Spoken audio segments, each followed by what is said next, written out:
I'm so happy that you've joined us.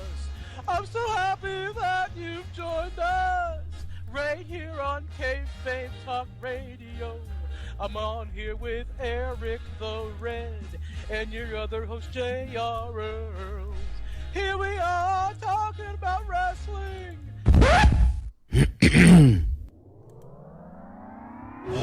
All is ready.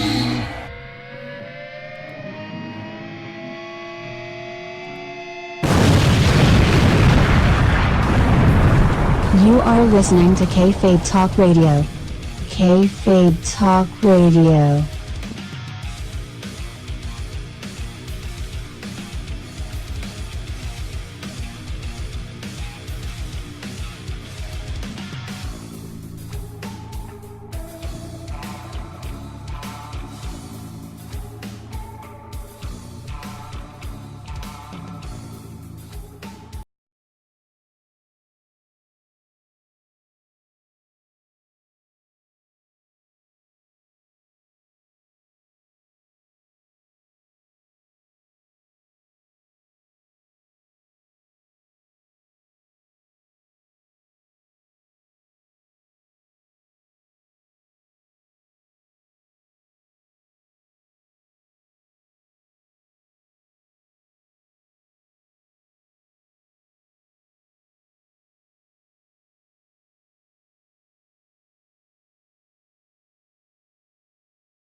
Welcome everyone this week to Kayfabe Talk Radio. I'm Eric the Red, joined along with J.R. Earls, and wow, there you go. Get the fuck out. That's how we start this show. Let me tell you, I'm gonna get something right off my chest, right off the bat. Go ahead. Okay, listen, people, everyone who's listening. Okay, the Civil War ended in 1865. The South lost. Okay, get the fuck over it.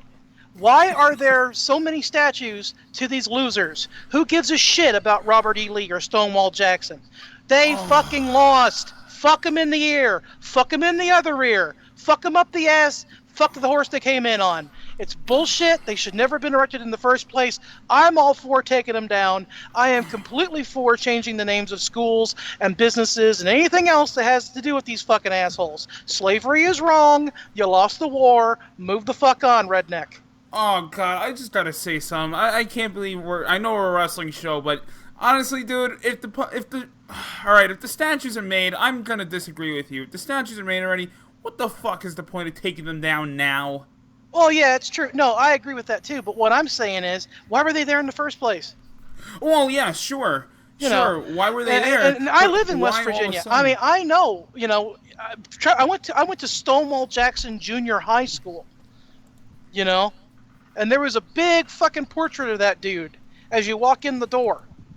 And, going into junior high, I really didn't know much about the Civil War because we had never covered it, and I was never, whatever.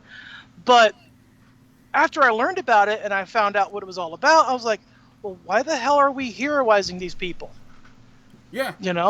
Because they're not heroes. They're anything but. If anything should be a hero, what's his name? Grant. Who fought on the side of the North. And it just does tie into wrestling in a way because the Southern gimmick, especially the redneck gimmick, which I've done, the rebel flag waving gimmick, it's a hit or miss type of thing. In one part of the country, you're a babyface. In the other part of the country, you are the biggest heel. It's just like a throwback to the 1940s when you'd have a guy come out dressed in Nazi outfits. Even today, if you have a guy that comes out and he's a ISIS supporter that's a wrestler, you'd have all kinds of heat. Just like in 91 when Slaughter was a Iraqi supporter, all kinds of heat. So, and the rebel thing still gets over today, believe me, I know. But especially in West Virginia, holy fucking shit, you would not believe it. It's crazy the way that still gets over. So, and you're right. I mean, the stuff is already up. What's the point of taking them down? But my argument is it shouldn't have been up in the first place. Yes, sure. I understand that. I mean, hell, why? I don't understand why people would have been like, well, back then, they're like, okay, let's just do it anyway. Let's just make these statues because we feel like they're important figures, they're important people. But at the same time, Mm-hmm. they're when the majority of your country and the majority of the people that are around these places, like Baltimore, for instance, that's a heavily populated area now of people within that whole Civil War who are on the opposite side of that, whose Right. ancestors were on the opposite side of that. So I can understand them wanting to get that done, but it's like, what did you just like stumble upon it now and like, hey, now we don't want it now. We Yeah. now realize what that represents. Exactly. Yeah. I The mean whole that thing's they're fucking retarded. in some places they're considered landmarks. You know, it's like take a left down there by the General E. Lee statue, and of course now it's gone. So they're like, take a left down there where the statue used to be.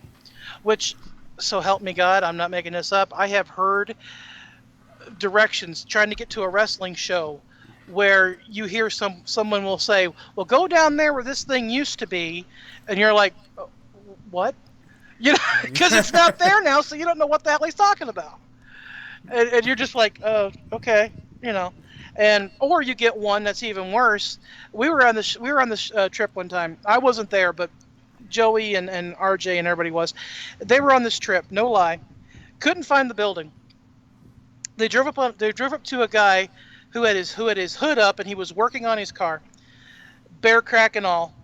And he says, "Hey, where's such and such a place?" Without missing a beat, the guy went down there by Grandma's. So puzzled, Joey looks at RJ. RJ looks back at Joey. So RJ shrugs because he's driving. He goes, "Well, where's your grandma live, buddy?" And he goes, "No, man, Grandma's furniture store. Mama lives up the holler, but you want to go down here." And I'm just, oh my God, you know. True story, man. You can't make shit like that up. It's Oh that, no, you you just can't. you just can't make that up. So, that being said, how was NXT? Oh man. All right. Well, I'm not gonna, I'm not gonna do a full review on this. If anything, I'll probably, if I do, I'll do it on the YouTube channel. But basically, my NXT experience was simple. They started the show itself. I want to say a little after 7:30. I actually didn't get into the building around, I want to say a little after 8, and a lot was because. Unfortunately, a good friend of mine, Pete, shout out to Pete, who's a loyal listener of our show. He's me and him were supposed to go, and he got held up due to work. So Oh. I was trying to, at first sell the ticket, but I couldn't. Once I got in the Scalper! door, Scalper! yeah. Well, so once I got in the door, I wound up saying, you know what? Let me just go in there, and so I went. I got up there up to my seat, or I want to say around the second match, which was a tag match that Eric Young was actually in, and Oh. it was a fucking solid match, and so we're in there.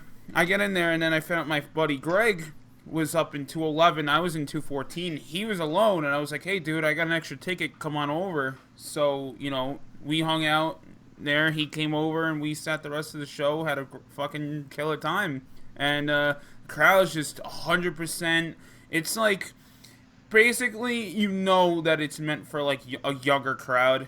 And like especially like the music that they're playing, it's like fucking like heavy metal or trap music, and Oh, like right. as opposed to like WWE like Summerslam where they're playing like fucking like la di da pop bullshit. Yeah. We're used to playing the lovely Pitbull and Flo Rida and Mhm. Rihanna and all that garbage, Demi Lovato. So you can see is a totally different like change in the products. And everyone's just like completely like pro Ring of Honor, indie New Japan fans like in NXT, because like everyone marked the fuck out for that guy Adam Cole, who was in Ring of Honor for quite some time, and Right. doing Bullet Club chants, and there was a lot of Bullet Club shirts as well. Well, that makes, I'm just glad you had a good time, and I'm glad the show was good. Because that's important. Oh yeah. You know, and I'm glad that you had a good time. Was it well worth the money? Yes, yes. I honestly, I recommend anyone who's like a big fan or wants to at least go to NXT once. Like if it's in your area, you know. I Hmm. mean, granted, this was a takeover, and this is like their big like WrestleMania style show. Right, But right. you know, I recommend anyone to go, you know, to an NXT show. Period. I heard nothing but good praises about their house shows, also. Okay. Well, let me ask you So this: would there ever be a chance that they might come to Charleston? I mean, do you think that might actually happen? Would come to my it neck of the woods? it definitely is not out of the question. Okay, Definitely because not. if they do, I would definitely come. I would definitely go and check it out because It's I would like to sit and watch some good wrestling. You know, it's been yeah, so long. yeah, You because know, you can I tell Triple H is doing something right down there. well, and think about all the guys he's got working with him though. I mean, you know, you've got a plethora of stars and legends that are down there. You know, Oh you know yeah, what I mean? oh yeah. Shawn Michaels is helping them out now too. And everybody, we got on the line here coming up, Mr. Bonesaw. Good morning.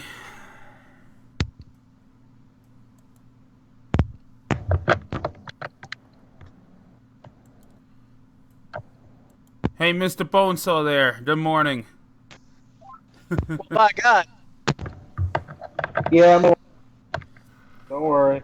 hi Pat. And you're right. I did because yes, I did miss one. Uh, yeah. But we ain't talking about me. We're talking about you. So there. well, well, you know what? You know what we could do, guys? We can we'll purposely make girls a little lost in the shuffle. We'll run through the SummerSlam card on KTR. I'm gonna say this out loud. Earls, you're really giving me shit about missing half an hour? No, no. I will come to West Virginia and I will give you a fucking RKO. And I know you hate Orton. Talking See- to the mic. But you see, the difference is I'd put you over. I wouldn't put Orton over. Fuck a bunch of Randy Orton. Hey, but speaking of Orton, at least he didn't go over at SummerSlam. Yeah, he did. No? Oh, well, yeah, but the champion. Oh, that's right. Yeah, he went over. But what's his name is the champion though? Lesnar. Lesnar. All right. It's like it's like we were talking about earlier, man. Now we're not going to see the belt for like fucking ever. Yeah, I mean, they got the belt defended next month, but you know, if he fucking retains off of Strowman 1, that'll be, you know, the biggest travesty you could do in Exactly. 2017, because Braun's fucking over as shit, and you know, or in your words, over as Rover. Yeah. And- Well, how funny would it be if he goes over and gets the belt? Yeah, but on a fucking like on a shitty pay-per-view. That would be bad. But I would love to see it happen anyway because you know it would throw like a swerve. It'd be a good swerve. Right. You know. I'm just saying. Bro. Oh. Hey Pat, just so you know, we can barely hear you.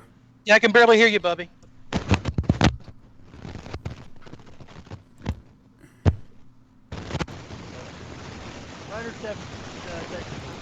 You sound like you're doing a weather forecast in a tornado.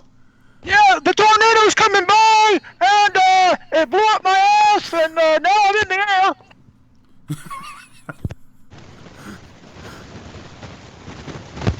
Damn, what the hell's wrong with your quality?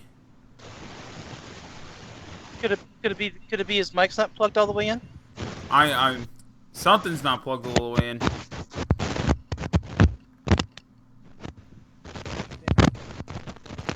Still can't hear you. Still can't hear you, brother. It's all right. Calm down. We'll figure this out. We're live, pal. I apologize for all the live audience out there. Yeah, testicle difficulties happen. Yeah. But I'll tell you what. Since while we're waiting for Pat to figure out what's going on his end, did you have a chance yet because I know we're big nerds. Did you have a chance yet to watch the Defenders? I'm on the 4th episode already. And what do you feel? What do you think, sir? Well, one, I'm really disappointed that Punisher's not on. Yeah. We're only on the 4th episode. Still I can't hear you. Bubba. Pat, you know what? If you, I'm sure you could hear me. I'm gonna disconnect you, and I'm gonna call you back. See if that'll do any change. Holy shit! I don't know what the fuck is going on with his setup there. I don't know. It could be a number. I think. I mean, I've had trouble with mine a million times. Oh yeah, well yeah. I mean, we all have, but. Oh yeah. That's all right.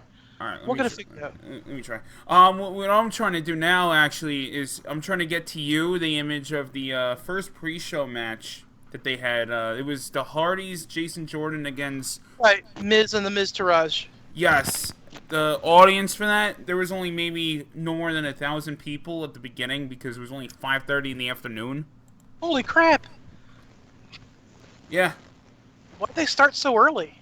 I don't know. Oh, that's crazy. Wow. Oh man, yeah. That's better. Yeah. Yeah. Oh yeah. Why the hell did they start that early? That makes no sense, does it? I don't know. I mean, like I heard like there was problems letting people in. You have two people that you have two teams. I mean, the Mr. Raj.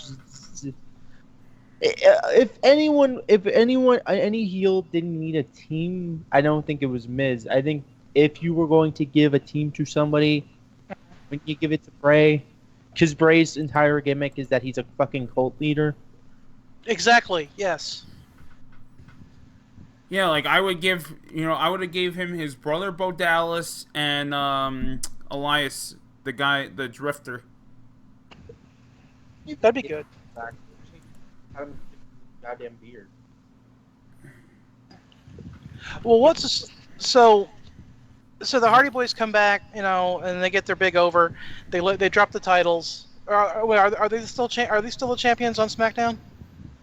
Hardys? No. Yeah. They were never on SmackDown. They were on Raw. Oh, whatever. So okay, they lose their titles, right? Yeah. Well, Cesaro and Sheamus were the champs, but okay. They lost it on this pay-per-view. Cesaro and Sheamus. Right. I know. But what I'm saying is, it's just that okay. So we're gonna bring them back, and now we're gonna job them out to the Miz and his group. Yeah. So on not even on the actual pay-per-view, on the pre-show that no one's going to see except a select group of people. So it's typical WWE shit. Could be two title changes. Oh my god! I don't want to jump around here, but the fact that they fucking well. I'm gonna send you the picture of what it looked like, but we're gonna move on to the other matches here. I'm just gonna do quick results for the rest of the pre-show matches. You had Akira Tozawa, who won the Cruiserweight title from Neville, lose on the Monday prior, lost it on this show, which made no fucking sense whatsoever. If he was just gonna lose it 6 days later. What, it's a swap. It's a swap, bro. Yeah, exactly. And then you had the New Day drop the belts immediately back to the Usos, which I thought made no sense. But if you want to watch a good tag match, if that's one of those things you missed, I would recommend going back because those guys got really good chemistry as tag team workers. So, but yeah, I don't know, because the New Day just got the belts last month, and they lost it again. And meanwhile, these guys were undefeated for over 400-something days. But yet, they can lose it now in a month.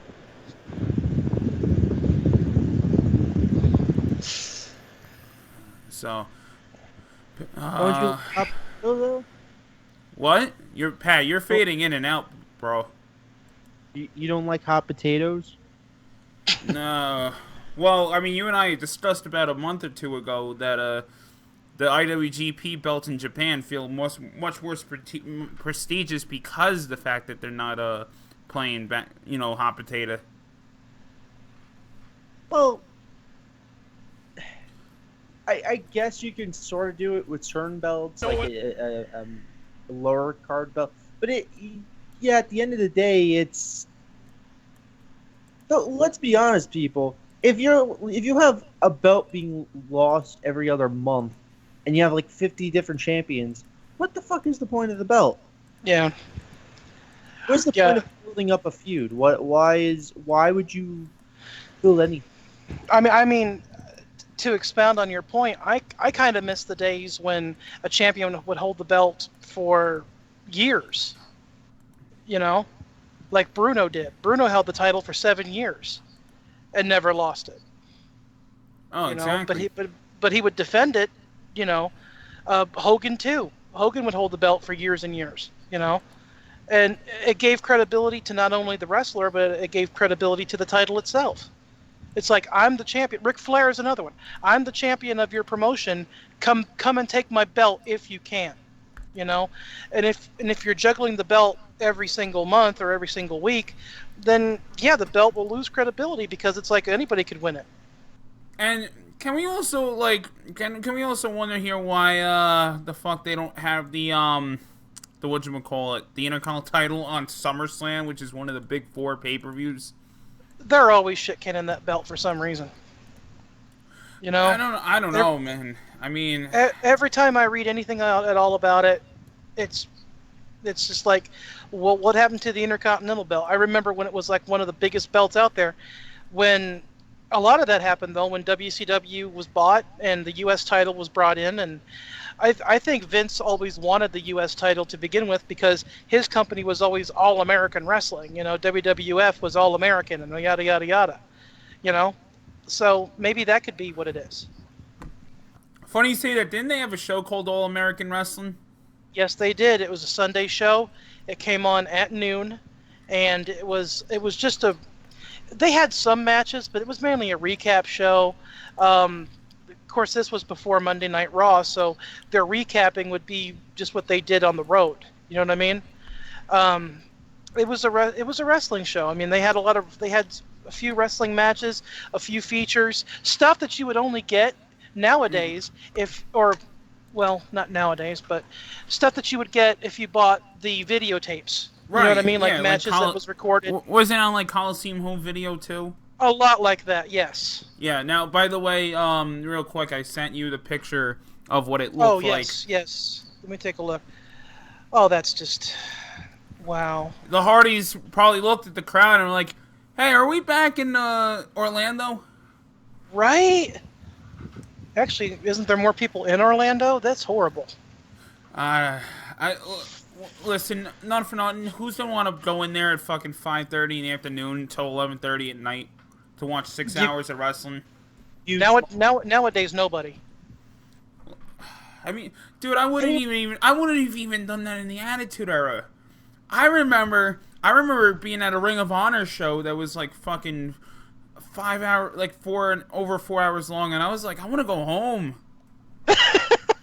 And that wasn't like, and I felt bad because you had great matches. You had like Austin Aries against Colt Cabana, and you had like CM Punk against Daniel Bryan. I was like, but still, I want to go home. Like, I'm 13 years old. I'm tired. Eric's sitting there going, I got shit to do. Yeah. Cranky Eric doesn't want to watch great matches. Oh. And it doesn't help that they had like 2 cage matches back to back. I love you, Pat. Oh my god! We were at a show once. That picture reminded me. We did a show once where one person paid to get in. I am not making this up. And it was a Sunday afternoon at 1:00 at a bar. I don't know why the fuck the promoter did this. That made no fucking sense to any of us because we were there the night before, and he'd booked it for the next day, and the owner of the bar wanted us there, and the promoter wanted us there. We didn't want to go. We wanted to go home. But it also happened to be my birthday weekend, and I was having a pay-per-view party at my house that evening. So the show would be over in plenty of time for all of us to go back to my house and watch the show.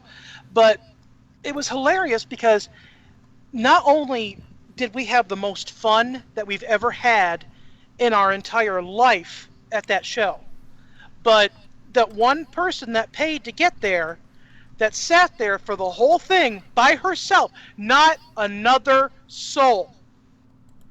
Maybe there were some people around the bar, but where the ring was, one person. Just one.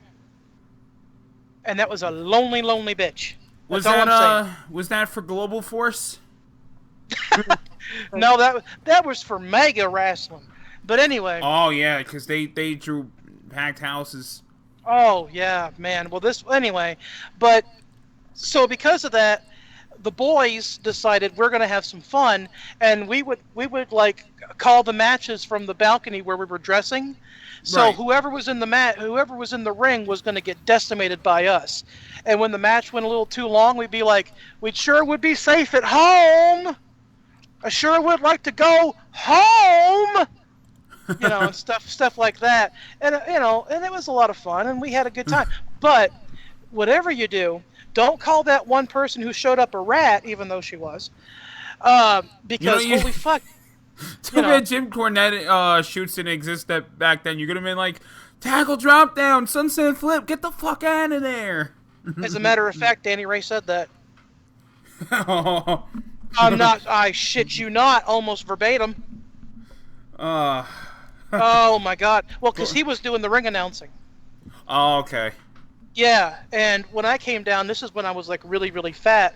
This was right before I retired because of my weight and my health problems. He went, coming down to the ring, weighing in at God knows what.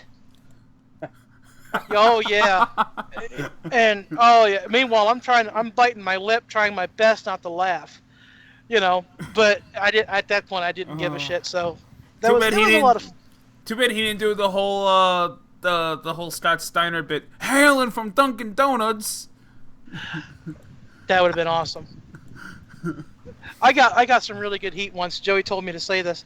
Where we went out one time and they called us out for an interview, and Joey's like, "Hey, tell them to hurry this up because you got a pizza in the back cooling, and you want to get back to it." I was like, "Oh, okay, yeah." So I went out there and said it as Sir Alfred, and the people were like, they ate it up, and so I mean those were just back off of me, back onto the pay-per-view. Hey, I mean, real quick, that, if you got a promo like that, no one would have a good delivery. That would have went over like a what fart nowadays. Back then, nowadays, a promo like that was easy to get fucking go on. But yeah, since you mentioned the pay-per-view, we're gonna try to go through these as quick as possible because there's still a shit ton of news. Let's see here. Yes, because we are reviewing, in the words of Bret Hart, we are reviewing the Summerslam. Oh yeah, that's right. Or like that one idiot that came on as when they did those Raw guest hosts, the Summerfest. Oh yeah, oh god. But Pat, did you ever notice that Bret Hart always said the SummerSlam? Yeah, it was weird. But I mean, I always chalked that up to him being Canadian. I always thought that too. That was my thought. Because Joey would ask me, he goes, "Why the hell do you say that?" I said, "Dude, he's Canadian. They're weird." So, Kevin Owens kind of proves the point because he kind of has his own weird. Yeah. It's bad because like if you actually put some like bass on Terrence and Phillip, it kind of sounds like Kevin Owens. Fuck you, buddy. Yeah. Even though I hit you and I wish you had cancer. Oh god, I love that shit. What's this all about? My little boys have discovered Terrence and Phillip. Oh no. Yeah, well, fucking YouTube, man, that shit's everywhere. Yeah, that's true. Yeah. What, Pat? Sami Zayn or Kevin Owens and Sami Zayn. There you go. Yep. Oh, perfect. Yeah. Yeah. I agree with. Yeah. That is the Terrence and Phillip of the WWE. Well, all right. So we got John Cena Yeah. burying Baron Puke Corbin. Did you talk about the tag match yet? Yeah, we did. Yeah, the Usos went over. Did you see how good a match that was? Yes, yeah. Me and him covered it a little bit, but if you want to spend a minute, go ahead. I mean, okay. I mean, I just wanted to say like how good Xavier Woods has, become. I mean, he did the fucking he did the electric chair to Big E. I was impressed that he was able to actually pick him up, and I think it was. Did you think that was a nod to Kenny Omega? Yes, because Kenny Omega and Xavier Woods are good friends. Okay. Like on I the noticed shoot sign. that, and yeah, I Do you noticed think that was kind of like just a nod to him, saying, hey, this is for you? Oh yeah. Okay, I see what you're saying. Yeah, they do little nods to each other. Like for instance, I remember one promo because the Young Bucks and Kenny Omega call each other the Elite. And one time when the New Day had the tag belts, they were calling themselves the most elite team in WWE, and Woods winked at the camera, so we knew what that was for. And then there was one Japan card where the Elite came out all wearing New Day shirts. So it's kind of like back in the day when Kevin Nash would throw up the Wolfpack sign to Shawn Michaels and say, hey, HBK. And then on Raw, you got Hunter and Shawn doing the Wolfpack sign back to him and stuff. Exactly. Yeah. Yeah, that's what it was. It's guys, which I always think is cool in wrestling, where you're able to like. Oh yeah. You're able to acknowledge your buddies or do little nods. Like Kevin Owens does that shit too. Do you think they're being reprimanded by it? I mean, do you think anyone's saying anything to them backstage, like, "Hey, don't do that"? Not at all. I don't think so either. You know what it is? I think they're able to do it in doses. I think like if you're in the ring, like if you're a WWE guy and you're doing that in the ring and you're like blatantly acknowledging a guy, then yes, they'll kind of like say, "Hey, don't do that." But if you're like doing like a backstage interview that's on like WWE.com or YouTube or something, I don't think they give a shit. Agreed. Because there's not a lot of eyes. It'll be the people that watch it will get the reference. Also, I mean, it's done in like as a a wink and a nod. Not like it more as an Easter egg, like within speech, or like or like kind of people like listening and paying attention to what they're saying, like in every detail. So, I some of it I don't even think Vince will fucking get. True. Yeah. What the hell? What the hell does that mean, Elite? What the hell? Side just going like, I know what it means. Yeah. Vince doesn't even get his own roster. How is he going to even understand what's going on outside of the company? Man, you're not kidding. Jeez. Like I love seeing the pictures of him like meeting guys that are like I remember seeing one picture where he's meeting Nakamura and he's meeting all these people. And he's like, "Oh, I'm happy to have you in this company." Vince, you probably didn't see nothing more than like a fucking 8x10 of them. You don't even know who they are. How are you happy to have them in the company? Yeah, and what's sad is that there was a time when he was on top of everything. Oh yeah, like this guy was on top of. I mean, in the Monday Night Wars, he didn't really give a shit about what was going on in WCW, but at least like there were times where. Like he knew what was going on in Mid-South. There was times where he knew what was going on in in NWA, Georgia, or Championship Wrestling from Florida. Like he was on his shit, but this was way back when he didn't have as much responsibility as he puts on himself, within the past 20 years to now. Right. Well, he wants to just live in a bubble now because he thinks he's won every. There's no one that. Which I don't know what to tell you, Vince. You're wrong. Oh, big time.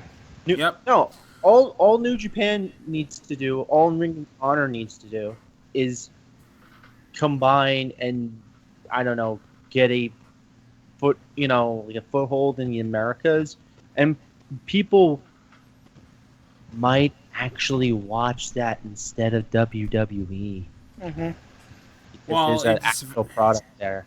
it's eventually gonna happen, but I, it I hope it does happen because then that's the only way that WWE is going to become competitive again.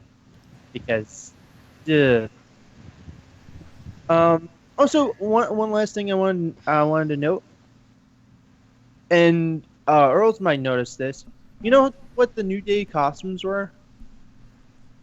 Based on? Um, they always base it off of something pop culture, but I couldn't put my finger on it. Oh, wait, did you ever read the Green Lantern comics? Yes, Red Lanterns. that's what it was. Yep. That's okay. Yeah, see, they, um, Kofi Kingston especially has been doing that for years. You know, he had a beautiful, what was it, Riddler gimmick that he yes. wore at, what was it, WrestleMania? And then he had Yeah. a really good, he did one with Skeletor, and he did one with Batman. I mean, I've seen him do a lot of stuff. Superman was another one he did. You know who else used to do that a lot was Rey Mysterio. Yeah, Ray. Oh, Rays were awesome. He had Yeah, Daredevil. He had the Joker, Spider-Man. I've seen him do Spider-Man. Spider-Man. Um, he did a big throwback at a Halloween Havoc. God, dec- uh, God, years and years ago now, he wrestled Eddie Guerrero in a stunning, stunning match. But he was dressed head to toe as the Phantom, Yes, which is an Halloween Havoc '97. There goes my inner 97. nerd. Wow, good lord, that was 20 years ago. Holy Yep. shit balls. That's God, still no. still to this day. This is why 205 is a fucking failure because not one match on there can top those fucking guys. Oh, not even close. But here's the problem: not everyone has the chemistry Ray and Eddie had because don't See, worry, yes. that's hard. God damn it, no, that's important, and people don't understand that. That is extremely important. You've got to have that. If you get in there, okay, a good worker can have a match with anybody, but a good worker who's in there with his friend is going to have a fantastic match. You know? Wow, you know what? You're like I've been listening to a couple podcasts this past weekend for like the whole SummerSlam shit, and you're one of the main people that actually embellish more on that Thank you. on that subject. You know. But yeah. So moving on here, we had John Cena squashing Baron Puke Corbin in the fucking dumpster fire. Yeah. His music still sucks. His music still sucks.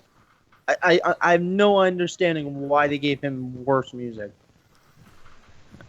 Maybe they know he sucks. I guess. I heard he has like legitimate heat in the company now.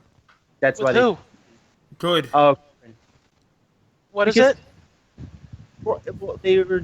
I was watching something and I was listening to I was reading something from Dave Meltzer, and I guess take it with a grain of salt because it might not be true. But there's a lot of rumors that say that Corbin has a lot of backstage heat, lots of it. He's up there with Enzo when it comes to people not fucking liking this guy, and apparently Cena fucking with him and then them taking away his money in the bank is Corbin being punished. Well, listen, I gotta address this quick. I'm glad you bring this up. I really don't like the idea that they have here where they're like, oh, Baron Corbin's getting buried now because of what he said about Meltzer. Vince and Meltzer have never fucking got along. They've never liked each other, not once. Meltzer, he said something else about it was a military personnel, and it was a military personnel that he said something bad about Baron Corbin, saying like he said like his wrestling isn't that good, and Baron Corbin called him a fucking loser, and then the guy posted a picture of him in his military uniform next to Vince McMahon, and he was like, "Oh, I'm a loser, huh?" So I think Vince found out because he issued apology like the next day. It seemed like Vince, the guy probably like wrote a letter to WWE or emailed them, and Vince was, yeah, you're an idiot. Like, stop talking shit. And he's actually, from what I've heard, other wrestlers have come out and said that he's blocked them on Twitter.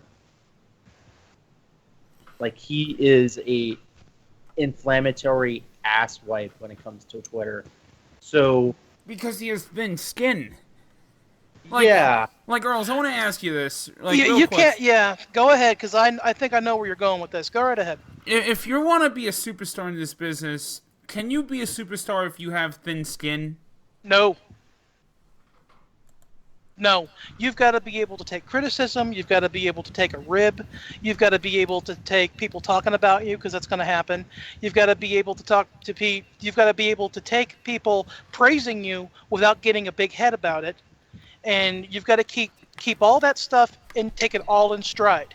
Because if you get touchy, or if you get pissy, or if you get a big head, or if you get an ego, especially if you get an ego bigger than Vince, which is a thing, I'm just calling a spade.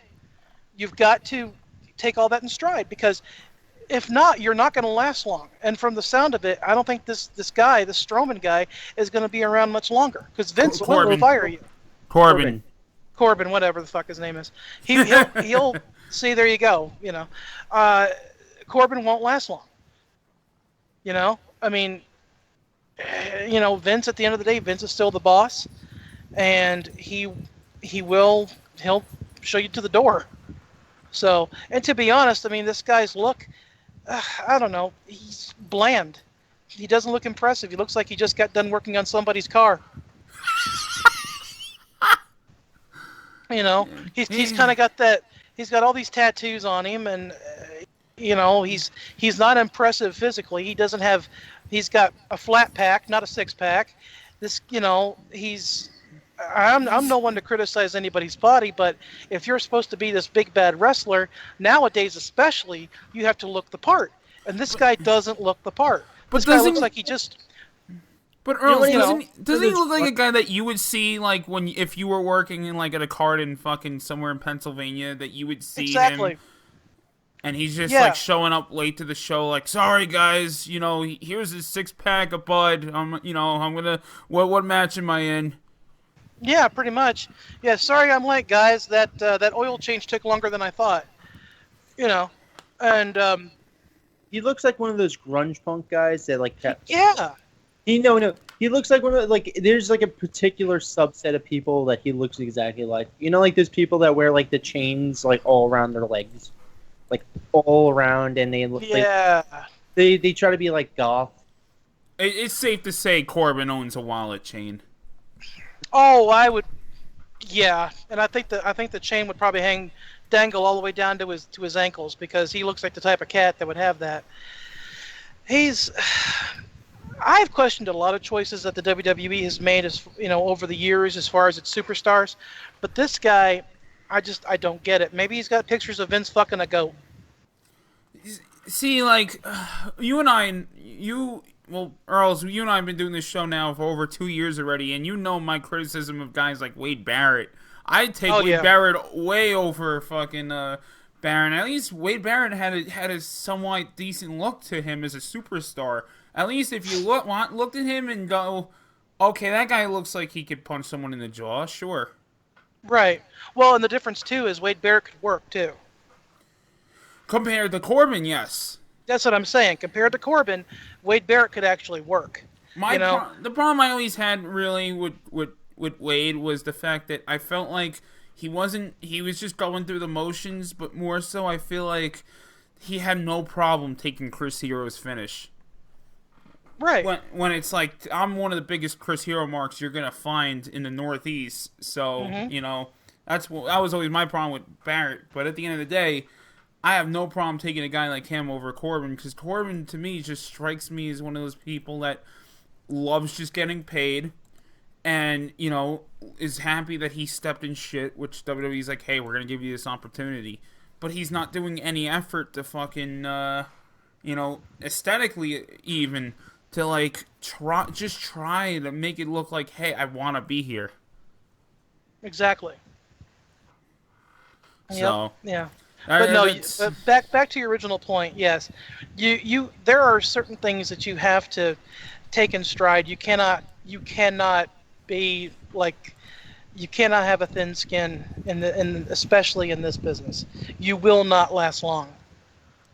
It's just exactly. one of those things. I mean, what they did to the Hardy Boys because of their arrogance, you know, it wasn't until finally some of the boys sat them down and said, "Look, if you guys are going to be here and if you guys are going to be on the main roster, then you've got to learn, because on one hand, believe it or not, this is going to surprise you. I understood the Hardy Boys' standoffishness. I mean, they were brothers, and they knew that they could count on each other and depend on each other, but they didn't know about the boys, you know.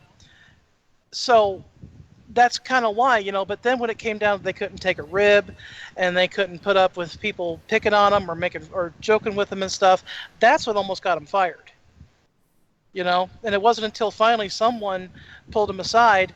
I've been told it was the Undertaker, pulled him aside and said, "Hey, look, if you guys don't straighten up and fly it right and learn how to be part of the boys, you're not going to be here long." You know? exactly. Yeah. So I mean, Pat, I don't know if you know the stories, man, but the boys just decimated the Hardys back in the day. I mean, they'd throw their luggage in the dumpsters. They would piss all over their clothes.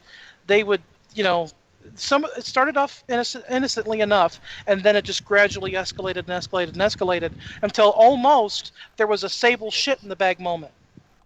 But that didn't happen. I But heard a story where they kept taking Kane's seat, and Kane was always kind of mild mannered. He usually fuck with people, so he said he let him have it. He just didn't have the seat. So Undertaker saw that, and he's still to this day good friends with Glenn Jacobs. right. So, when they got to the hotel, apparently he held, how they had the backstage court, and Undertaker was the judge. So he brought them up, and he was saying, "Oh well, I saw what you did.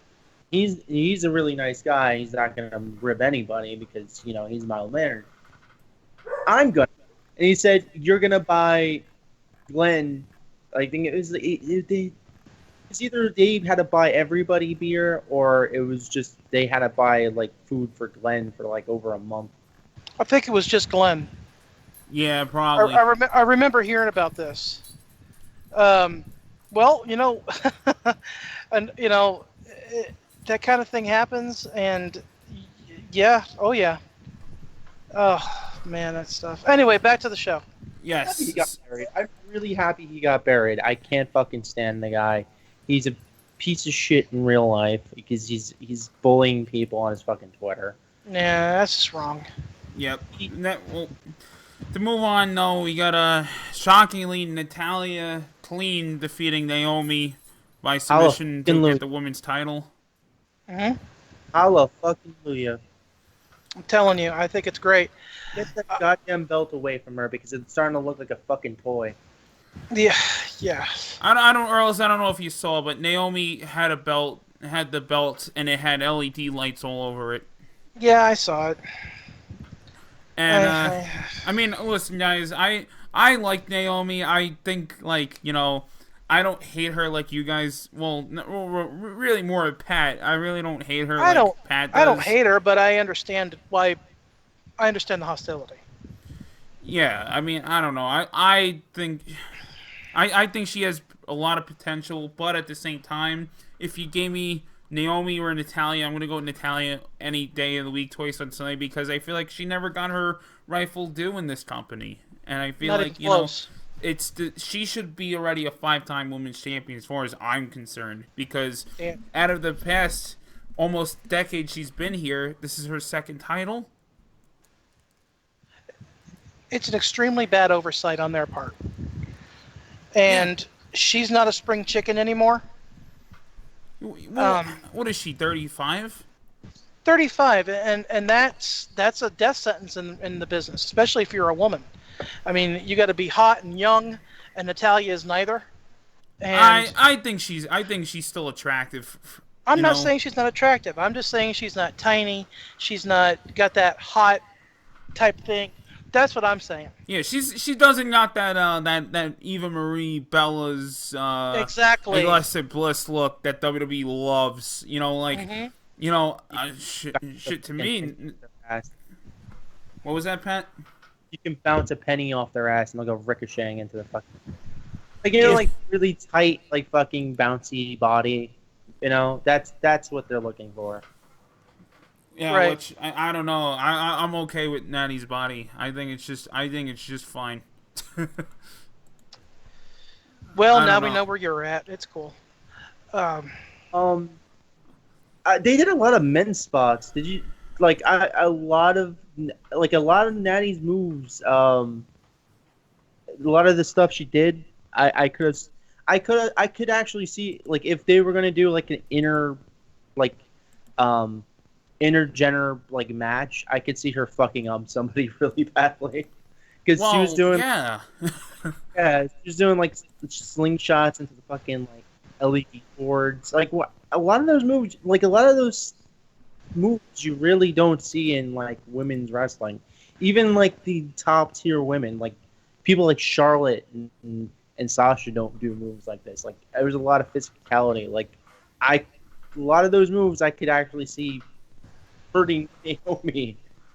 hmm Well, Natty to me is one of the most underrated talents to have her come in the WWE umbrella. And a lot of that has to do with the reason why she's so fucking tough and why she's so damn good is because she's the last girl I think the only girl to be trained in the Heart Dungeon. Yeah, I think she is the only one. And it's just a girl like her would look believable fighting, in intergender matches or even fighting Asuka from NXT. So, Hmm. I don't know. I've always been, wanting her to get the belt, and the fact she went over with the sharpshooter was great. You know, I thought it was a well played, well thought out match, and I thought they honestly, I would almost give it match of the night. well, I wouldn't say match of the night. I mean, there was a I lot said of, almost. yeah. I mean, between the women, yes, because the one with Alexa and Sasha, I didn't think was as good as this. Yeah. No, that was Between the just two. that was jiggle and jab. That was yeah. Well, a lot of that has to do with those two girls having legit backstage heat with each other. So I guess that was Right. more of they couldn't really communicate that great. So, all right. So we got that one. What's the So we go with the worst. Say one last thing before we go on to that one. Did you notice when JBL said briefcase, like a minute later, Tom Phillips had like correct him and say contract? You were fading out there. Okay, I actually caught that. Yeah. it was JBL says like he said briefcase, and then like a minute later, like Tom Phillips had to like exert like his voice when he said like contract, like oh it's not a briefcase, it's a contract. It's like yeah, everyone's saying that them now having to say contract, and I know that Vince is like probably screaming in Tom Phillips' ear like no, say contract now. Like, Yeah. Oh just yeah. talk. Yeah, that's more Vince psychosis. Yep. Well, we gotta move on here to probably the worst match of the night: Big Cass versus Big Show with Enzo suspended in a fucking shark cage. Fuck this match. That was a bathroom match. That was Shitting on the toilet and dying, man. Yeah. Yeah. Agreed. It was. I honestly, I don't even. I can't even tell you any of the spots that were memorable. I mean, because they emphasized on Enzo fucking putting oil over himself to get out of the fucking cage, Which and was, then it was and then funny. he gets down just to get his ass kicked. Right. And not to mention at that point he was so slippery. How the hell could you Yeah. grab a hold of him? I noticed that too. I'm going, well, there you go. He's gonna kill himself. Well, Um, Well, that was my first original hope. I was like, oh, okay, he's going to get slicked up, and then he's going to fuck up, and he's going to slip and fall and break his neck in the on the canvas. Okay, but Wow. that didn't happen. You don't. Wow, you don't like Enzo that much. Well, no, I'm just saying if you're going to go to that kind of extreme, to work your angle, and that's what's going to happen. Hey, accidents happen, shit happens, and if it happened to him, it's so sad, so sad. But at the same time, wow, what a moment. Yeah. I'm cynical. Buddy, when he came out, because he was like looking around, just like, You're fading out there, bud. No, the way it looked like he was gonna do like a crossbody or something like. Yeah. It would have made sense. He's not that big. Holy shit. What's going on? I don't understand why they didn't. Like, Matt, we can't hear shit you're saying. So, no, I'm saying what was the point of the big thing if you're not actually. Matt, it's all staticky, bud. You're not escaping. Hello? Yeah, alright, he just lost connection. I don't know what the hell's going on with his connection today.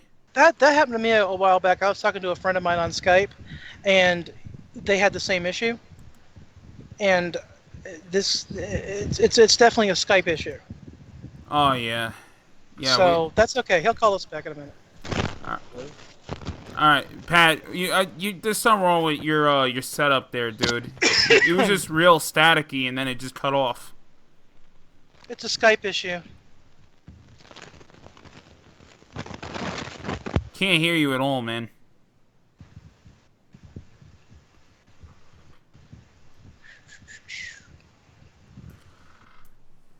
Oh man, I don't know what the fuck is going on with his setup here. I'm just glad it's not happening to all of us, because I mean it is definitely a Skype issue. Mine is actually saying that the connection's weak. You know what's weird? It says I have a solid connection. Huh. Mine hasn't said that in ages, so. Yeah. Don't trust me. I get it. I get that randomly a lot of times that the internet connection sucks or whatever. But Anything? no, Pat, I still can't hear you, dude.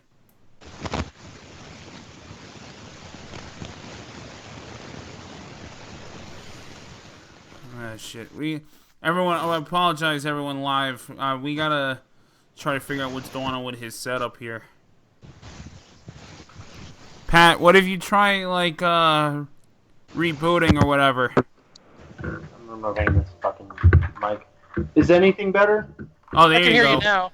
Yeah, mic. I think the wire's damaged or something. Yeah, you need new wires, I think. Well, That's okay. Now we know. knowing is half the battle. That's right, Yo Joe. I think WWE knows that you're gonna shit all over the rest of this pay-per-view, and they're trying to sabotage it. Yeah, Triple H just came in with like a sledgehammer, like fucked up my mic. No more talking about it. Yeah, but actually, I know I hate to jump around here, but on the subject with Cass and Enzo, Cass got hurt on Monday in a match against Enzo. He tweaked his knee. He's out for like 9 months. Oh, so everything worked out all right. And now Enzo is on the Cruiserweight show, 205 Live. Oh wow. Well, you've been saying that for months. You've been saying that for fucking months, dude. It's about time. It's about time. I said one or two things: put him as a cruiserweight, get him better in the ring, or make him the new Jimmy Hart. And if you're not gonna make him a manager, get his ass to the Performance Center, get him to fucking learn wrestling, and then try to make him a good wrestler. Outside of that, this whole feud with what's his face there, it's gotta end now. So, but next up we got Orton squashing Rusev in a 10-second match. Ay, caramba. I think Rusev's dead in the water now. Oh, yeah, 10-second Oh yeah. squash match. You might as well be called fucking Santino Morello. No, Yes. he's fucking Boris Zukov now. Oh, my God. He's done. He's Yeah. done. I mean, I never really was crazy about Rusev to begin with, but my God, can't help but to feel bad for him now. Yep. I have no idea what he did to do it to deserve a fucking 10-second squash. Is he rubbing any? Like, I haven't even heard anything about him like rubbing people the wrong way or. Easy, Well- he married Lana. Well, there's that, but maybe he wants out. Maybe he wants to take time off. I think he's done. I think he's actually going to be leaving the company. Okay. That's usually how they do it. I mean, if that's, Yeah, isn't that like usually the case? Like, if a guy wants out, they're like, "Fuck it, just squash me in a few seconds. I don't give a shit anymore." Mhm. The thing that happened to Bradshaw, he lost to Ray in I think 25 seconds, 30 seconds, and that was his last match ever. Yep. You know. Next we got Sasha against Alexa Bliss in a okay match. I mean, Banks got the win. She won by doing the bank statement submission. I mean, the match. Well, what can you say? They did all their spots. I'm honestly, even though I'm a fan of Alexa on the mic, I think the whole I hate the whole walking around shit. Mm-hmm. Like when you have them ready to fucking pin, like you have the babyface selling and the heel's just gonna walk around the ring. I hate when they do that. It's the match itself was subpar, and it was just, I don't know, I wasn't a big fan of it, so I would have called it the second bathroom match. Oh, oof. I wouldn't have gone that far, but That would have been the one where if you still had a turd stuck, you went and got it out. It's time to wipe. Yeah, exactly. What were your thoughts, Pat? They beat the few times that like it was a physical match, and before it started devolving into, hey, look, we realize that Alexa has her limits and is probably not going to wrestle effectively against Sasha. Also, they hate each other, so yeah, let's devolve this into like shenanigans, and then it ends up being. I'm actually still kind of surprised that Alexa even put over Sasha, because about the amount of heat that originally wasn't this supposed to be Bailey? Like, wasn't Bailey supposed to be facing Alexa again? Yeah, but she got hurt. And then she got hurt. Oh, and here's what's fucked up, guys. So Bailey's supposed to be like the big superhero, baby face, whatever. They showed her backstage, and she got fucking booed. Oh, Yeah. People online are starting to say she sucks. People online are actually like, in their weird fucking view of the world, are actually starting to say. And I understand that a lot of people don't like her promos and stuff, but people are actually saying she's a terrible wrestler. And I'm like, what? Wow. No. What? Can we just acknowledge that every promo in WWE now is bad? Like, Oh, every single one, yeah.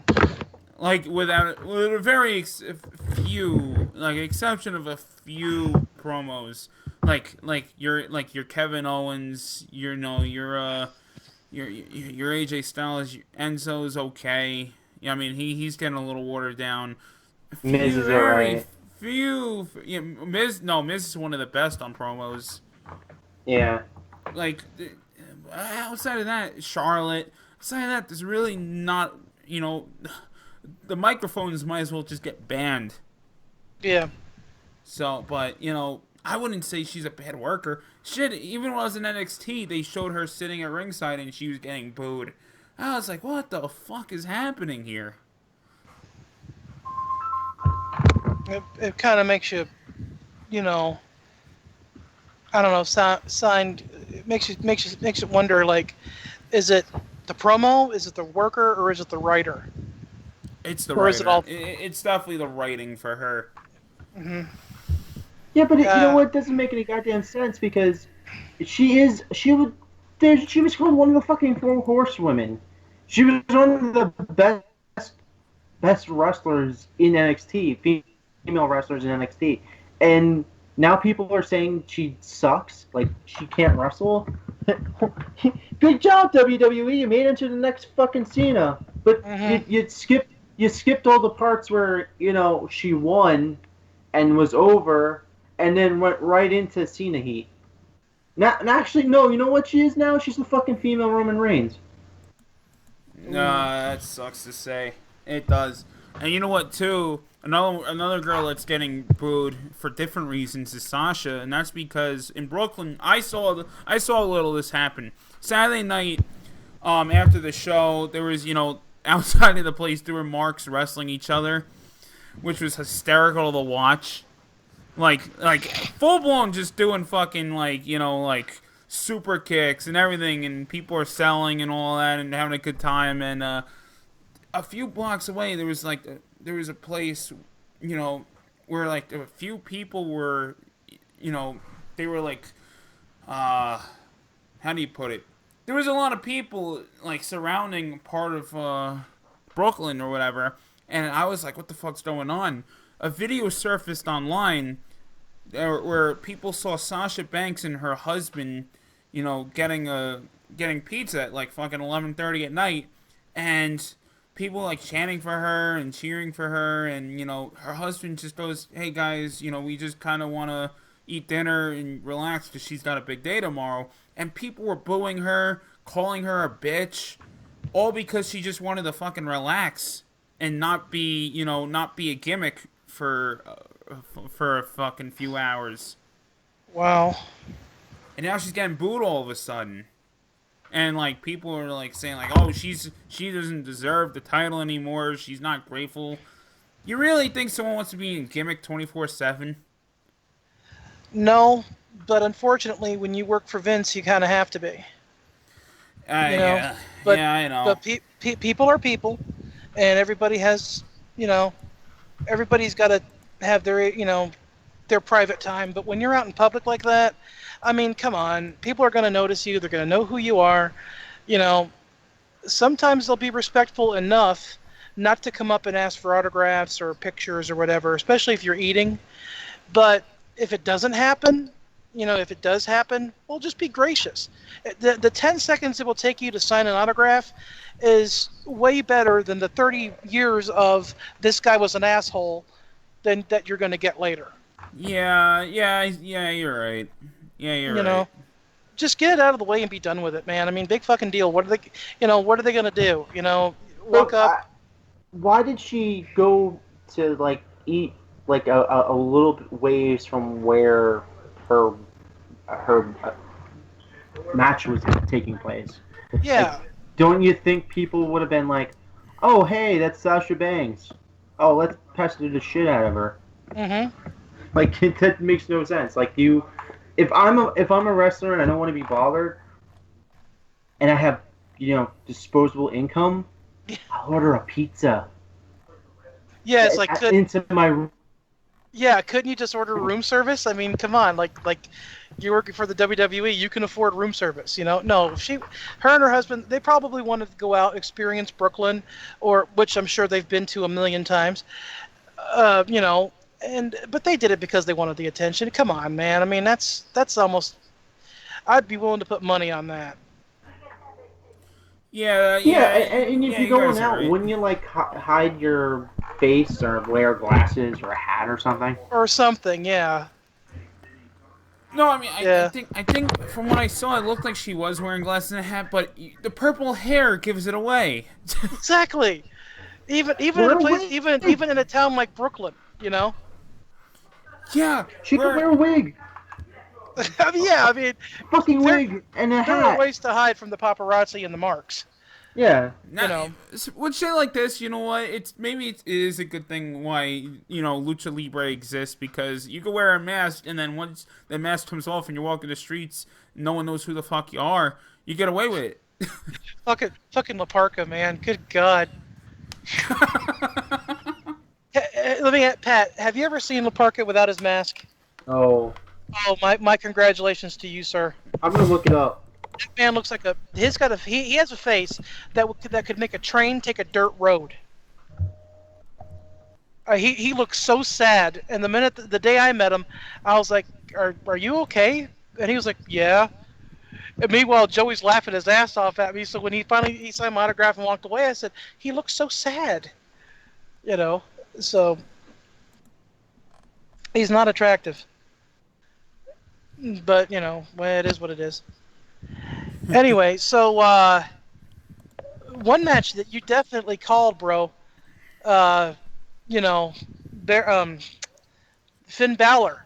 Oh yeah, listen, Run, that was yes, easy as shit, because yeah, just for the fact that they did the match 6 days before SummerSlam with Bray winning, and then him dumping red paint, which looked like blood, or it was supposed to be blood.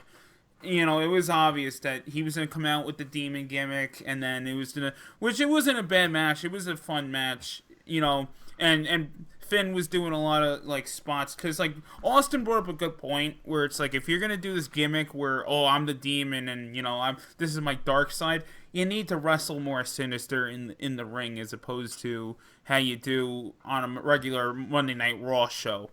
You have to be out there, and you have to be a little more like a rule breaker, or just violent. Like, and he's doing like kicks to the like a fucking punch to the head, and just full blown punches to the face. It's like, all right, you're working a little more snug. That's what you need to do. What did you think of that cool spot where Bray is doing the spider walk, and then Balor jumped off like Taker on crack? Taker on cocaine. How about that? Mm-hmm. Well, Bray's doing his spider thing, and then he just comes out like fucking gets out like a bat out of hell, and Bray sells it great. Like, I give kudos to Bray, because he sold it with actual fucking fear, which is what you needed to do there. Yeah. And then when they do that, he does the double stomp to the face. It's supposed to be double stomp to the face, but he does it more to the stomach to protect the guy.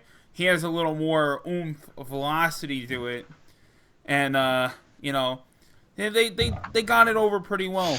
But at the same time, it's still Bray Wyatt's losing, which is not good for his character. And I feel like that's another guy that would have no problem one day saying, "Hey, I'm done. I'm out." Mm-hmm. Agreed. Very much agreed. But I am glad that match went the way it went and did what it did. But what about the See, what was the other? Wasn't it the next match? Was It was the tag match. This to me Tag was match. probably one of my favorite matches of the night. Really? Yeah, Yeah. it was a feel good moment. It just, to me, it just feels like, okay, you had some good spots from Cesaro, you had some good spots from Seth Rollins, Colby. My name's Colby. My name's Colby. But the problem with it was was so pandering. It's like, do you like the Shield? You know your Shield's gonna go over. Shield's too good to not go over. Oh, they're friends again. Shield reunion, so third neat spot on card. This couldn't have been in the pre-show. We bumped the better tag match to the pre-show. Can we Yeah. also? Hey, I'm sending this to you guys also. If you notice Seth Rollins' outfit, you know exactly what it was supposed to be. Ah, gotcha. Yeah. Oh yeah. I noticed Yeah. that too. See, damn it, we all think alike. Because I when I seen it, I was like, really, Deadpool? Okay. Yep. Yes. Well, and again, man, a lot of these guys are like us. They love comic books and they love superheroes, and why not work it into their gimmicks, you know? And like we touched on earlier, a lot of guys do it. So, Yeah. you know, if I got back into working, if I could do that, I would go out there and wrestle as Joker. You know, I'd come up with a Joker gimmick and go out there and just be the Joker. I mean, obviously, you would have to modify it like Sting did with the Crow, but Right. I mean, I wouldn't call myself the Joker, obviously, but I would make it very obvious that I was definitely trying to be the Joker. yeah. You know, yeah, I would make it extremely obvious. So like, well, this is who I'm trying to be, but you know, whatever. So, say things like, "Hey, the joke's on you." I mean, I even came up with promos, but anyway, not the point. Right. I digress. But I am kind of glad that at least the babyface team went over. You know, Yeah, if you're gonna call them babyface. Yeah, you know what one of my favorite spots, Pat? You know, like one of the spots I really liked was the one where Sheamus has Dean on his shoulders, and then fucking Seth does a Hurricanrana on the top rope or a Frankensteiner to Cesaro and knocks Cesaro right into Sheamus. I thought. Yeah, that was awesome. I thought there were some cool spots. It just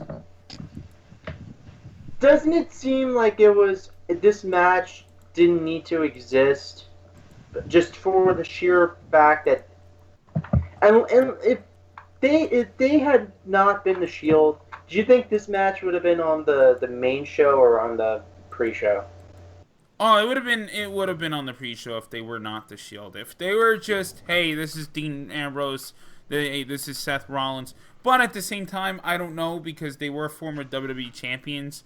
Then again, so was Jeff Hardy. Right. Yeah. So was, I don't know. It's hard to And say. to be honest, of the three of them, Jeff was the most over. Oh, that's at one time Jeff Hardy was the main guy on SmackDown and Cena was the main guy on Raw. There was no disputing that.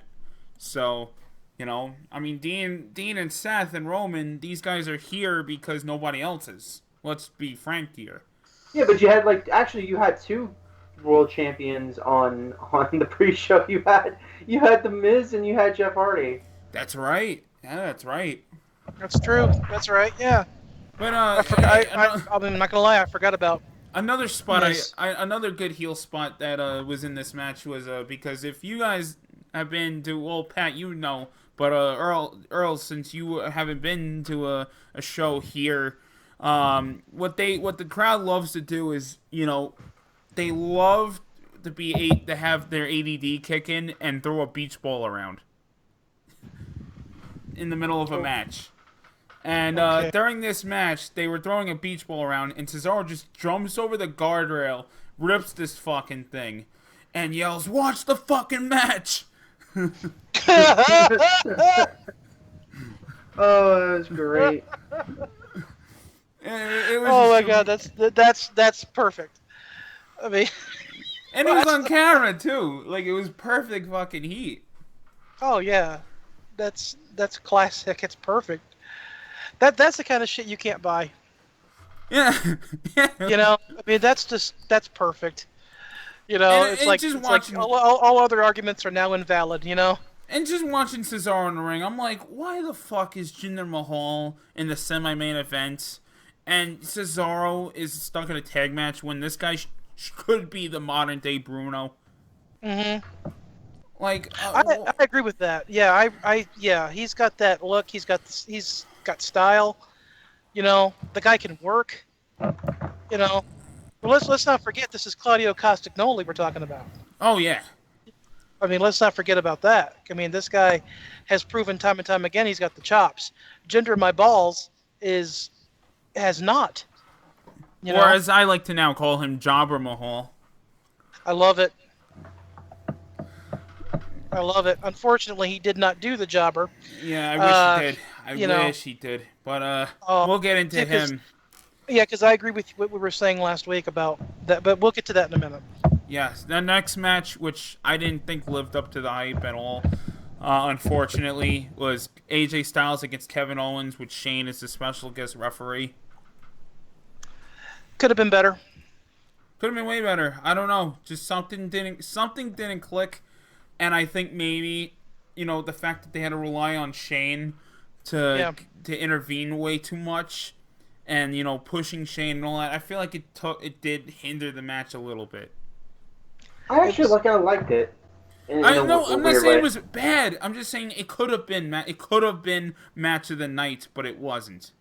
That's right, all I'm saying. You've got two stellar workers in there, and I think Eric has a point. I mean, I think the focus was too much on Shane. It kind of overshadowed the importance of the United States title match. It was more trying to get Shane over than it was them. Yeah, that's all match, I'm saying. And the match was good, and of course, like I said before, with two good workers, you can't help but have a good match.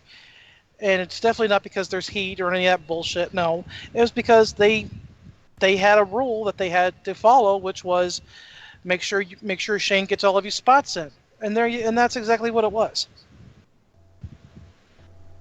Yeah, Again, I'm not saying it's a band like one spot.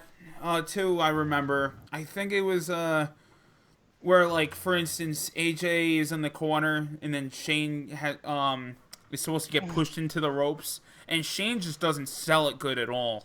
Like, Kevin tries to push Shane to the ropes, and Shane's delivery is just really bad, and they do too much pushing Shane, and a lot of that was a lot of miscues.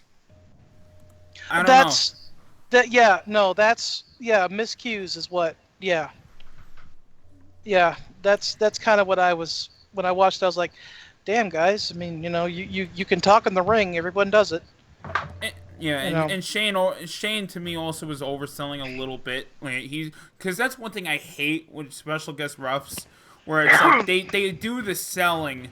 They do this. They're workers, and they can work and take fucking suplexes and brain busters and body slams like nothing. But when they're a referee, you get pushed on the ground. You gotta sell like you just went into a fucking car accident. Yeah. It's like, oh damn. Yeah, you're right. Because he took like a basic bump off the apron. But this is the same guy who did a freaking elbow drop off the top of the fucking Hell in a Cell, where he's supposed to just because he put the zebra clothes on, he takes a fucking barely a bump, and he's out like a light for almost half a minute.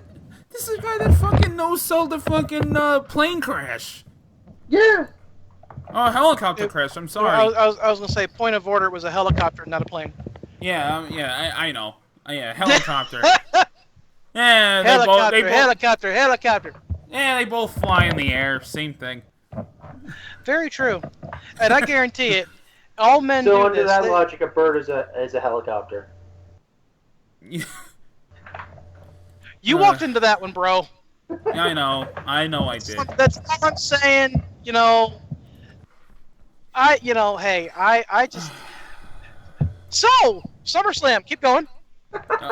Yeah. Well, all right. The SummerSlam. The SummerSlam. SummerSlam. AJ retains the belt. I think we all pretty much saw that coming. Yeah. Next one. Breathe, bro. All right. So we're pretty much saying that a guy that lost to El Torito, can beat a guy who has done pride fighting, who can fucking stiff anybody any given time. We're pretty much saying El Torito could be WWE champion here. We're pretty much saying that. Yeah, we're pretty much saying, oh God. Can we just point out how bad of a worker Jinder Mahal is? It's the drizzling this guy's wrestling like he's cookie cutter. He's wrestling like we're watching Sunday Night Heat. Mm-hmm. He fucking doing the headlock bullshit for 30 seconds. Like the typical, and then Nakamura has to do the typical babyface comeback. This is fucking cookie cutter. It's generic bullshit. This is not fucking semi-main event. This should have been you're wrestling in front of 1,000 people at 5:30 in the afternoon. Not, hey, we're in front of a sold out, venue in New York. This is this. You know guy's what? This not was main like event. a curtain jerker for like a house show. This Yeah. guy is not main event worthy. He is not. I fucking stress this. Oh, I've been working hard my whole my whole life for this. I've been working my ass off to get the WWE title. No, if you did, you would have fucking known how to work. Especially against a guy like if Nakamura, you can't get a good match. If Nakamura can't get a good match out of you, you get I fucking wish I almost have heat with India because of this fucking guy. He's just I just there's nothing you can convince me, and none for nothing. People were like, "Oh, the modern day Maharaja, Jinder's the man." Yeah, people like him ironically. I dare anyone to find I dare anyone to find an actual Jinder People Mahal like fan. him, ironically. You know, when I see him come to the ring, I remember, ironically enough, a couple of SummerSlams ago, it was the one in New York, the one with Taker and Austin in the main, but it was DX were live on the streets of New York, and they were fucking with the cab driver. Oh yeah. And the guy had the Swami gimmick on his head, and you got Triple H going, "If I pull that, will it start your motor? Do you keep the snake in there? The snake?" The whole time I'm seeing him walk to the ring, I'm going, "It's the Maharaja. Do you keep the snake in there? The snake? If I pull it, will it start your motor?" You know, when the match is over, he should have got on the stick, walked over to Nakamura, and went, "Thank you, come again." No, you know what he needs to do? He needs to like completely sell this. He needs to like when he beats somebody, he pulls out like a day old like 7-Eleven hot dog and like shove it into the person's mouth. I would find that more threatening. His foreign object is the purple squishy straw.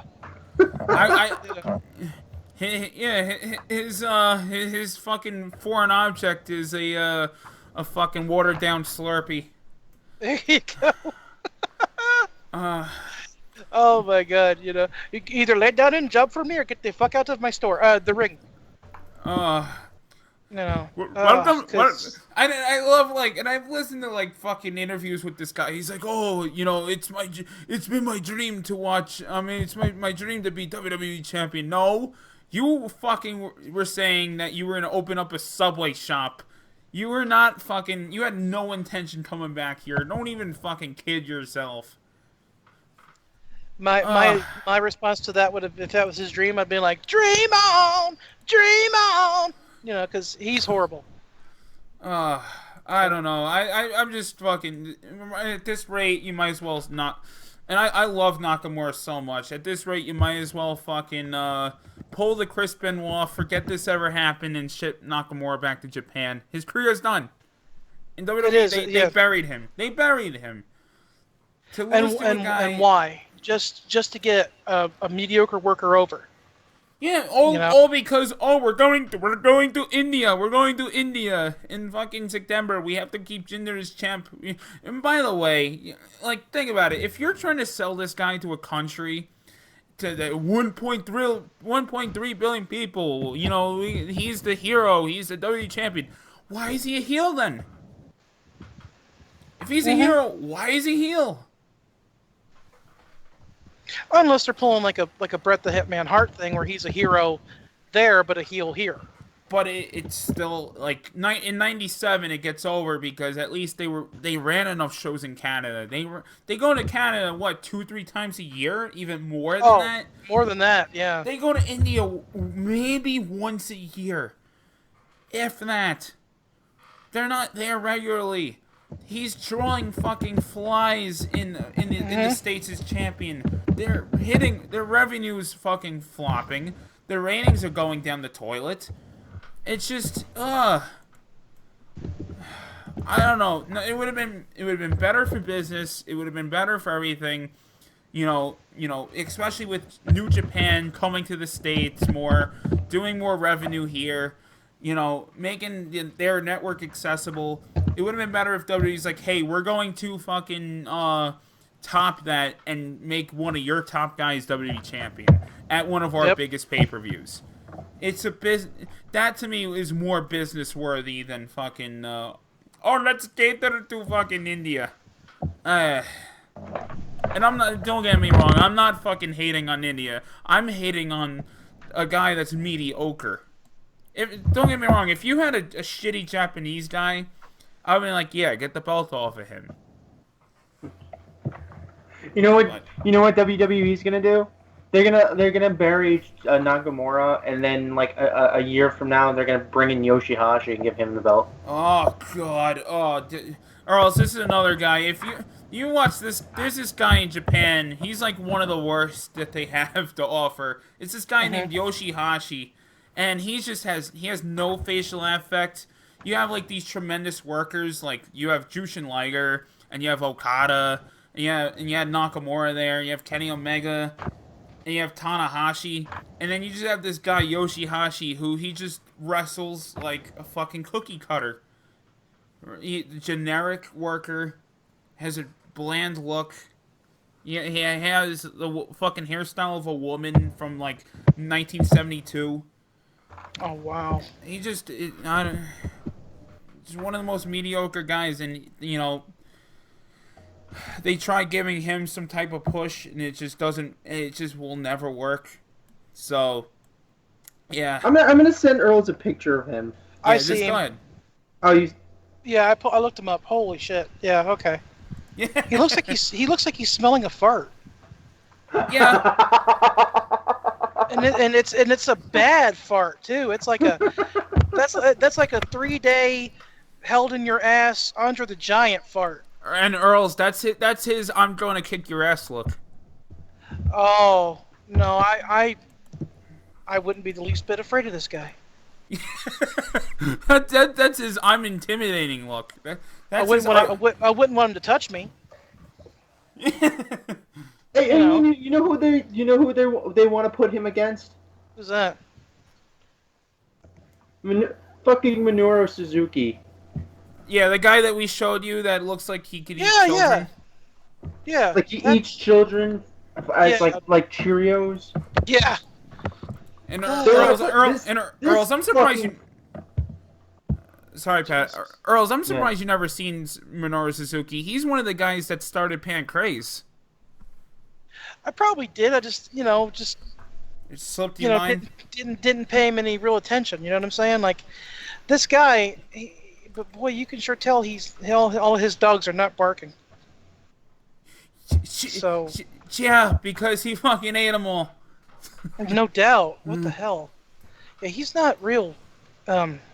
Yeah. Okay. Okay. I remember.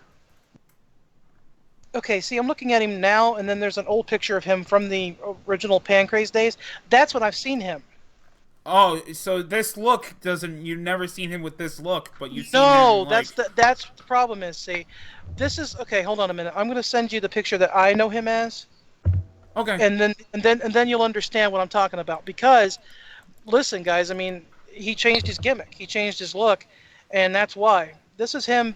This was him in the original, Pancrase days. This was him. Oh yeah. Do you see the difference? Yeah. Like he almost looks like two different people. Exactly. A lot of that is age, and obviously the fucking crazy haircut. And his appetite. Yeah. Oh man. I would never say that to Minoru Suzuki directly though. He'd fucking turn you into a pretzel. Yeah, exactly. With this guy now, could you like picture saying wrestling is fake to him? Not without dying. Did you watch the video I sent you guys where he was talking about he took one of the young lions and he fucking like put him into a leg lock and would not release it, and then he told the guy, because the guy was gonna face Jushin Thunder Liger, and he told him, if you don't go out there and put on a killer match, I'm gonna do worse to you. Yeah. And warning, guys, he's coming to the States next month. Yeah. I mean, by God, that shit's real, man. That's, he's 50. He'll be 50 next June. And for a guy who's that old, that looks that intimidating, that's pretty good, you know. And he's an amazing. He's got talent, but he's crazy. He's batshit crazy. Oh It's yeah. like it's like the story. Okay, it's like you know how you were just saying, if you don't go out there and do a good job, I'm going to do worse. That's what happened with to the Barbarian. You know, um, he was an American that came over. He was young, and the guy got in the ring and kind of took advantage of him and beat him up. And the American wrestlers got around him and said, "Hey, look, this was back in the day. Hey, we're hanging on here by the skin of our teeth, and if you don't go out there tomorrow night and give this guy what for, we're gonna mess you up." And he went out there and beat the shit out of the guy and made the guy scream running to the back of the locker room. And that's how you got their respect. So I understand that, sure. Are we to the main event? Yes. Now we're on the 4-way. Okay. Which was the 4-way was Brock Lesnar defending the Universal title against Braun Strowman, Roman Reigns, and Samoa Joe. I'll let you guys have the floor. Fuck Lesnar. I'm sorry that he lost. I mean, won. Agreed. I'm okay with it Why? because we're gonna actually have a good program between him and Braun. But we won't see the belt till September 24th. Okay, for one, Eric, you hate the fucking belt. Why would you want to see it? Listen, it's still the point of, even if I hate it, it's still the point of, if you want to treat this belt as important, it's gotta be there. It's gotta have face value. The champion's gotta fight on Monday nights. That's just how it goes. This is not UFC. We're not the. You remind everyone all the fucking time that this is sports entertainment. Yet, meanwhile, Brock doesn't have to fight all the time because he's a fight athlete. He's a UFC fucking former UFC champion. This ain't UFC. No, it's not. Yeah, but why does that matter? Like, you in New Japan, like, okay, you bring up New Japan, and then this is why the argument doesn't make sense to me anymore, because I understand people. I don't want Brock to have it because he's just lazy in the ring. It's not because he doesn't show up for days at a time. When we watch New Japan, do they do like regular shows each week? No, I guess not. No, they don't. But don't they go from pay-per-view to pay-per-view, or house show to house show, and that might be a month in between before you actually see Okada with the belt? Right. So isn't it the same thing? It doesn't that actually have prestige to the belt? Like, holy shit, who's gonna take the belt off Lesnar? That's how I. Well, and to be fair, we were just discussing about how we need, we want to see a guy keep the belt for a long, long time, and if anyone's got the credibility, it is Lesnar. But Lesnar has rubbed so many people the wrong way. I think his time is way over. I think the problem with him is he's lazy, and when he doesn't want to work, he doesn't want to work. So you get a lot of these bullshit 5-minute, 6-minute matches where it's like, Bubby, you need to work. Yeah. You're a fucking champion. I mean, Universal Champion, what the fuck they want to call it at the moment. Right. Universal Champion, the top of the guy in Raw, you gotta work. If a guy like that's the size of Braun Strowman can give a good 20-minute match, I think your fat ass can go more than 8 minutes. Yeah, and by the way, I hate the whole, I love the spot, Earls, I'm sure you saw it, where Strowman puts Brock through the 2 tables and then he flips the third one on top of Lesnar. I didn't understand the reason for that. But if you were going to do that, Brock should have been done. You do not come back from that. Yeah, I mean, that's it. I mean, and to be fair, I thought he was. I was like, this was my thought process. I'm glad you brought that up. This was my thought process when I seen that. I said, "Oh, okay, so he is gonna lose. He is gonna drop the belt." Yeah, And that's what I and then I thought. seen him get back. I was like, "Oh, damn!" When I seen him get back, What's wrong with him, though? when I seen him get up, I knew he was gonna go over. And I got a little mad because like I thought that was done, and I had a few friends that were there at the show, and I totally forgot that it's on a 30-second air delay, and people were like, "Nope, he's back." I was like, "Oh fuck, you fucking ruined it for me." And 30 seconds later, here comes Brock. I was like, "Fuck, he's going over. Fuck, that's it. That's it." See, you thought you got the same. You thought the exact same thing I did. The minute he stood up and got back in the ring, I was like, "Yep, that's it." Yeah.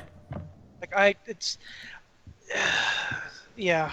Anyway, To be honest, though, I honestly, I'd rather see Braun just go one-on-one with him and win that way. so you'd rather it be just a one-on-one match and see Strowman.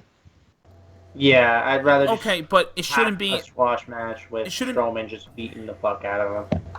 But it shouldn't be at a B pay-per-view like No Mercy. It should be at fucking SummerSlam. It should be at WrestleMania. It should be at a big pay-per-view, not fucking here. Let's do it on a What's B the what's the pay-per-view. next big one? Survivor Survivor Series? Survivor But that's Series, not until like what, November. October? November, yeah. November. And that's a good 4 months from now. Yeah, that's not happening. No, it won't. There's no way it'll last that long. Yeah, but they're putting this. It's already booked for No Mercy next month. Well, how awesome would it be? Let me ask you this: how awesome would it be if they pulled a major swerve, and instead of putting him over at the pay-per-view, they put him over on a Monday Night Raw? But You know? Brock doesn't wrestle on Raw. That's in his contract. Oh well, then never. Well. I forgot. I'm sorry. That's true. What a douchebag. I know. See, the first time he left, I was happy he was gone. After I heard what he did, so. And Anyway, don't get me wrong, I don't hate Lesnar. I just think if you're here and you're gonna be a part timer, you shouldn't have the belt. You shouldn't. Yeah, that's my thing. If you're gonna have the belt, be here. If you're a part timer and you don't want to be here all the time, then don't have the belt. Simple as that. You don't see The Rock pulling that bullshit. The Rock's a part timer, if anything. He did get the belt, but they did the same shit with him where he didn't wrestle on Raw. Right, but he also didn't hold it long either. Yeah, yeah, that's true. Rock, it was you really what, can't 2 months? put Rock in that same. Yeah, you really can't put The Rock in that same category because Rocky's never cared to put anybody over, and that's proven. I mean, he doesn't care to lay down for anyone. He would go out there willingly and put somebody. Well, I don't want to get The Rock's ass, but what I mean is a guy like him and a guy like Lesnar are two completely different people because of the way Lesnar is. Right. Oh, Lesnar's a mark for himself, though. Oh, big mark, yes. Oh my God. Who do you think's a bigger mark for him or Sable? Him. Both. Yeah, agreed. Yeah. No, I'm with Pat on this. Because he literally has been believing that his shit doesn't stink for years. Paul Heyman too, probably. I hate to say, I love Paul. I always love Paul Heyman, that but too. No, because yes. think about it. Heyman's got to be a mark for him, or he wouldn't be putting so much effort into putting him over. Yeah. Yeah. I didn't like when he was freaking out. He was like, "Oh God, Brock!" Yeah. No! No! He really oversold that, didn't he? Yeah. I'm like, dude, it's just a bump. Calm down. It's not like him and Angle where he almost killed himself. One of my favorite times of Paul ever doing that will always be when Brock actually beat the streak, and like that's the only thing I liked about that. When like yes. he sold it. That was time to come out over your head, Yeah. Didn't Braun have like what was the best part when they're like wheeling him off and you hear Braun like start to laugh and I'm like he's doing like the Andre laugh. It's like oh. Yeah, I heard that too, and I was just thinking, under the Jap pissed on the American dream up the road. That was my only thought. I was like, that's hilarious, Oh, yeah. God. But guys, if they don't push Braun to the fucking moon, because how hard for especially the fucking Brooklyn crowd, which is notorious for being vicious as hell. Yeah. if they don't, and he got over with them. If you don't push this guy to the fucking moon, I don't know what the hell you can do. Then pack it in, because Yeah. there. Everything is there. I've often thought, and I've heard this said before, but I've often thought, New York is the measuring stick, but if you got to find a place to start the stick, it's in Brooklyn, because the fans are completely brutal, and if they hate you till you die, and it's rare. It's rare you can pull it back. Oh, you know. A good example of that was Monday. They brought Cena on Raw now, and they did Cena and Roman both in the ring, and the crowd was chanting, "You both suck." Yeah. Oh God, I heard about that. I didn't see the show, but I did hear. Matter of fact, I was just talking about it yesterday with a friend of mine. Shane, my buddy Shane, was telling me. He goes, dude. He goes, Cena's back on Raw, and they booed. He goes, they booed him and Roman out of the ring, basically. Yeah. And then Miz came out and Miz fucking came out and cut a fucking pipe bomb, and he's like, you guys booing these guys, do you think it affects them? And the crowd was just silent. Like, they were like, holy shit, Miz is right. And he goes, you know who it affects? It affects me. Because these guys are getting booed, they're getting reactions, and I'm getting hurt. I'm not even defending my fucking title on the pay-per-view because of these guys. Mm-hmm. And he's cutting this on Monday Night Raw. I'm like, holy shit. Holy shit. He goes out there and decides to shoot on the crowd, and inadvertently kind of shoots on. Can you play some audio of this? So I didn't actually hear the whole thing. Yeah, hang on. I'll try to get the audio. Well, listen, I got a split, guys. Yeah, well, Earls, before you leave, I'll play the audio and and all that. Me and Pat will close the show together since you and I opened. We could do the pipe bomb as like the ending, I guess. All right. Well, yeah, but before you leave, I'll let you leave. I just want to know quick thoughts on Jim Cornette being back. Money talks and bullshit walks, boys. Yeah, simply put. That's just the way it is. And they have no money, so that's why everyone's leaving. Oh yeah, but the thing is, they must have had something that he wants, or he wouldn't be there. Yeah, and same thing with the Hall of Fame with WWE. He swore up and down, be damned, he'd never go back, and he came back, didn't he? Jim Cornette is a classic hypocrite, man, of the business. Not saying it's a bad thing. I'm just saying that he came in, he did what he did. He's first and foremost a lover of the wrestling business. He'll always try and help if he can, but people who rub him the wrong way, he's going to tell you about it. And True. And they're paying him something. I mean, whether it's money, whether it's royalties for something. I mean, it's hard to say what he's actually getting, but he's getting something. Right. Right. And I guarantee you a lot of it's monetary. Or maybe there's video footage that he wanted. Maybe there's maybe there was some, because he's really big into having video footage of like the old days and stuff like that. Maybe there was something that he actually didn't have that they did, or it could be anything, man. I mean, that's the worst part, is the speculating, because you just don't know. Exactly. And he's not going to tell you because he's so old school. He won't tell you what he's making. Yeah. Yeah, that's true. And also too, I mean, his friend Bruce Pritchard is there, so I mean, it's a thing between two friends. That's the other thing too. Maybe it's a favor.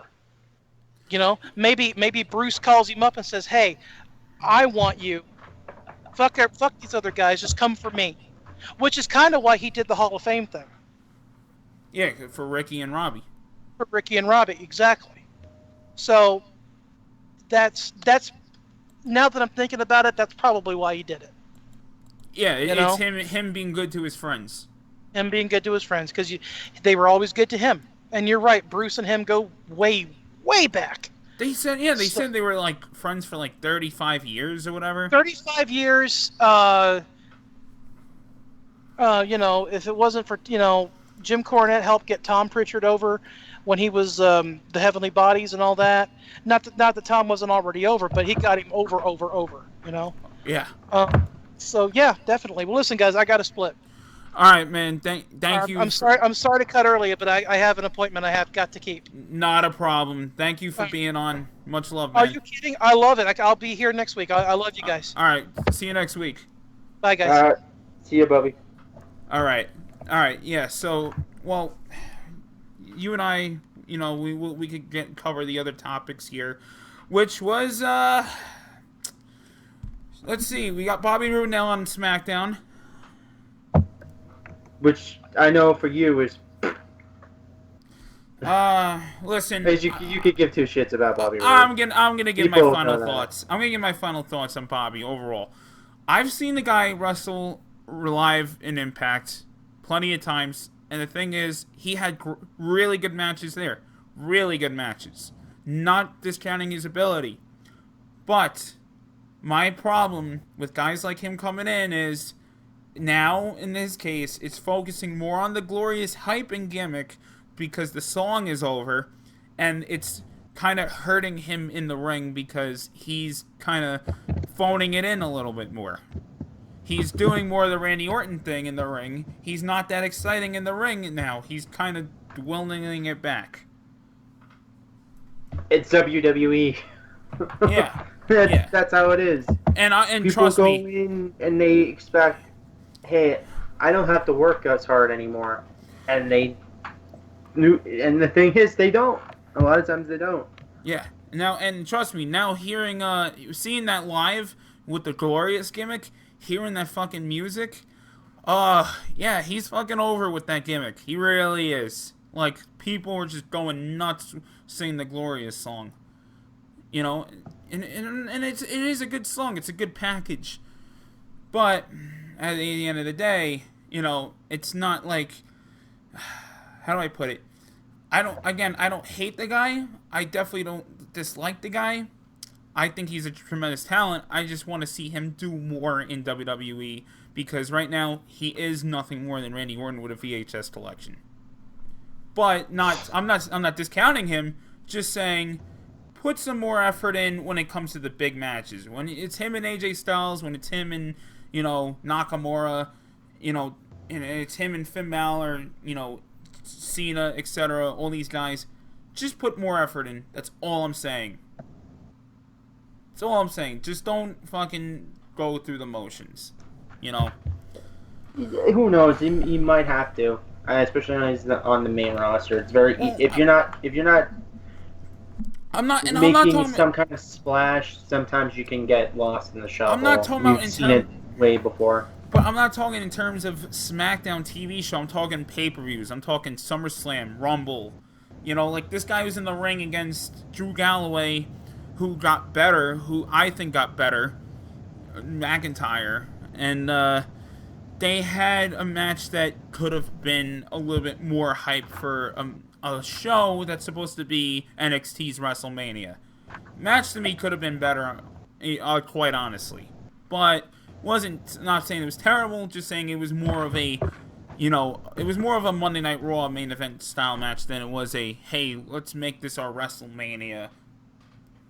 Yeah, So, that's all I'm saying. I get that. But it's just the thing with that is, who knows? He might have to, and if he doesn't, he's gonna fall down the card, and then they're gonna release him. It's as simple as that.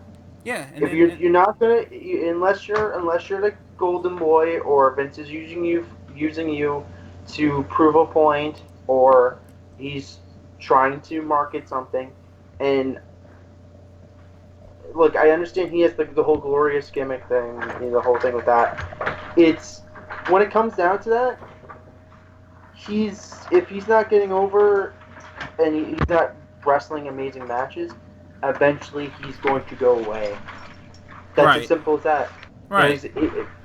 How do you if you can't make any differences into your wrestling style or gimmick or anything like that, people are going to get bored. They're going to go away.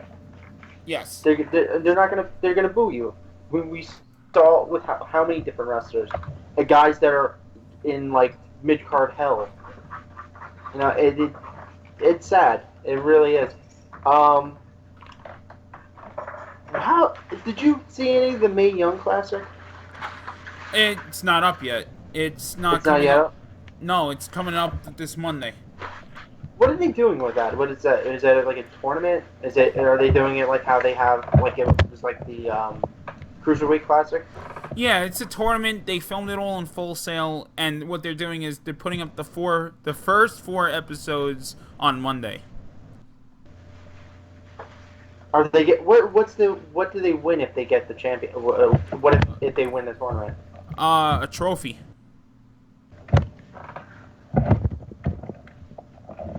Okay. I mean, I don't know. They don't need more belts, but I mean, it kind of doesn't make sense because they're getting a trophy. Like, wouldn't it make more sense to be like, oh, you get a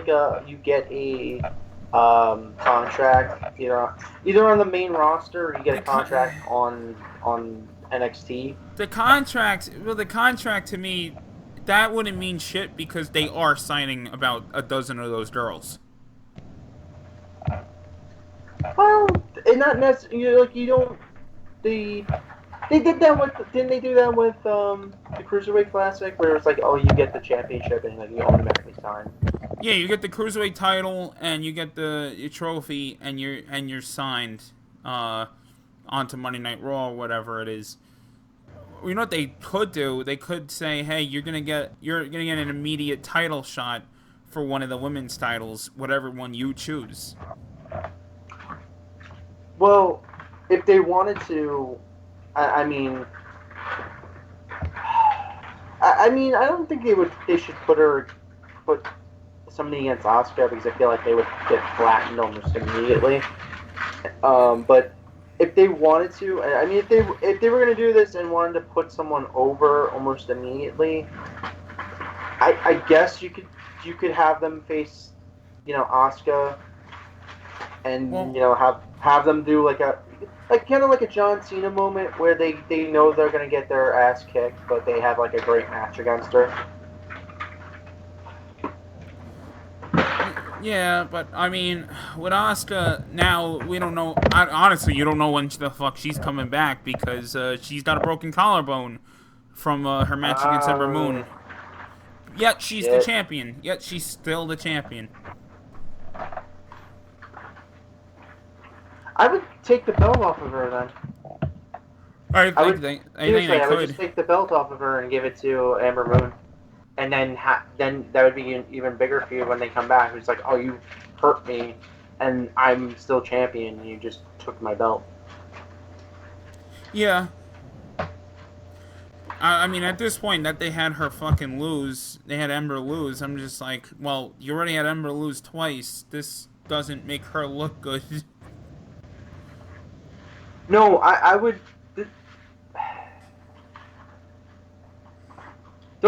I would have her, them do the feud for a bit, do it for, a couple more months, and then have Asuka look like she's about to win, and then some heel shenanigans, and Asuka kind of does win, but it's like a disqualification. And then the last match, I would have Asuka, I don't know, something happens where, Asuka loses, doesn't lose clean, she loses off some kind of distraction or something. Yeah. And then they can bring her into the main roster. But I'm really hoping they don't screw her up, though.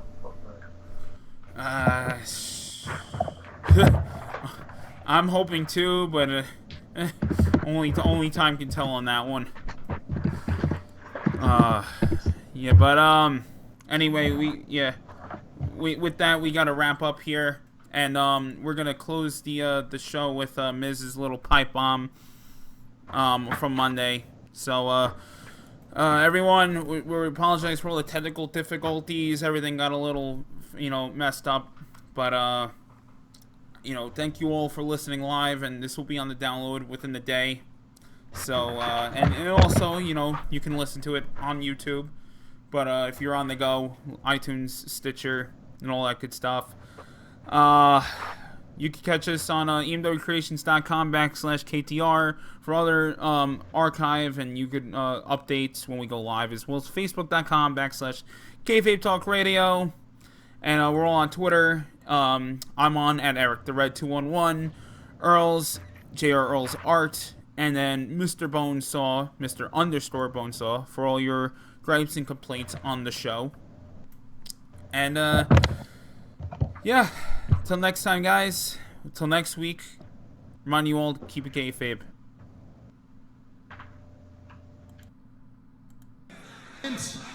Wow, it's Roman Reigns and John Cena in the same ring, blowing the roof off the place. Do you two get? Honestly, you're always told that if you work hard, if you chip away, if you moment will come, and I am sick of waiting for my moment, while my moment right now will I ruin your two. Raw needs an addition. Well, the Intercontinental Champion rides the pine, John Cena.